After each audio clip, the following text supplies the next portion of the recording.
చిన్నపిల్లల్లో మనకి కనిపించే సాధారణ సమస్యల్లో అప్పర్ రెస్పిరేటరీ ట్రాక్ట్ కి సంబంధించిన మేజర్ కంప్లైంట్ వచ్చేసి ఎడినాయిడ్స్. సో ఈ ఎడినాయిడ్స్ అనేది ఏంటి అంటే ఇవి కూడా ఒక ఫిల్టరేషన్ గ్లాండ్స్, మనకి ఫిల్టరేషన్ స్ట్రక్చర్స్ అనమాట. మన అప్పర్ రెస్పిరేటరీ ట్రాక్ట్ నుంచి ఈ నోస్ తర్వాత నుంచి నోస్ వెనక వైపు ఉన్న ఎయిర్ వేస్ కంటిన్యూటీలో మధ్యలో ఉండేది ఎడినాయిడ్ స్ట్రక్చర్స్.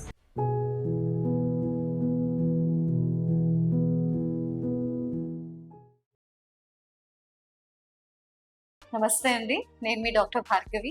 సో ఎడినాయిడ్స్ ఏంటి అంటే అవి ఓన్లీ అంటిల్ పిల్లలకి ఒక 7 సంవత్సరాలు 8 సంవత్సరాలు ఉన్నంత వరకే దాని పని.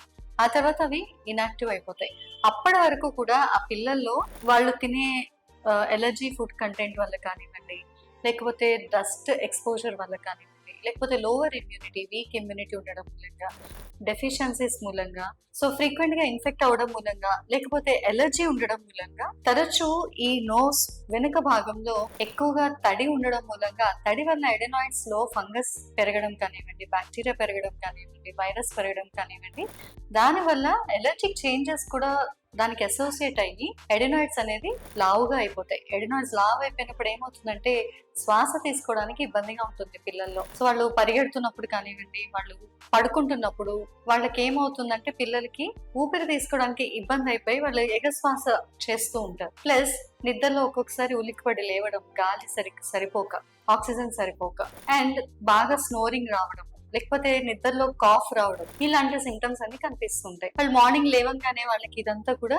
కొంచెం అనీజీ ఫీల్ అయ్యి ఫ్లెమ్ రావడం, కాఫ్ తో ఫ్లెమ్ రావడం, అండ్ నేజల్ బ్లాక్ అనేది రావడం. మన నోస్ అబ్జర్వ్ చేసుకుంటే గనక నోస్ ఎగ్జామిన్ చేస్తే నోస్ లో కార్టిలేజెస్ అనేది పెరగడం, కాంకాయ్ అంటాం, అవి పెరగడం, ఎడినాయిడ్ స్వెల్లింగ్స్ అవి కూడా కనిపిస్తాయి. సో ఈ ఎడినాయిడ్స్ అనేది ఈ కాలంలో పిల్లల్లో చాలా చాలా కామన్ గా కనిపిస్తోంది. దీనికి రెగ్యులర్ గా చేసే ట్రీట్మెంట్స్ ఏమున్నాయంటే ఎడినాయిడ్స్ రిమూవల్ అని అంటారు. సో ఎడినాయిడ్స్ అనేది ఇందాక మనం చెప్పుకున్నట్లుగా అవి ఫిల్టర్స్ కాబట్టి అవి రిమూవ్ చేస్తే నెక్స్ట్ ఎఫెక్ట్ అయ్యేది మనకి ఎయిదర్ సైనస్ ఉంటుంది, లేకపోతే టాన్సిల్స్ ఉంటాయి, లేకపోతే బ్రాంకై ఉంటుంది. అది ఆ పిల్లల ఇమ్యూనిటీ మీద డిపెండ్ అవుతుంది. సో ఎడినాయిడ్ రిమూవ్ చేయకుండా, ఎటువంటి కాంప్లికేషన్స్ లేకుండా కంప్లీట్ గా క్యూర్ చేసుకోవడానికి మీకు homeopathy is the best option.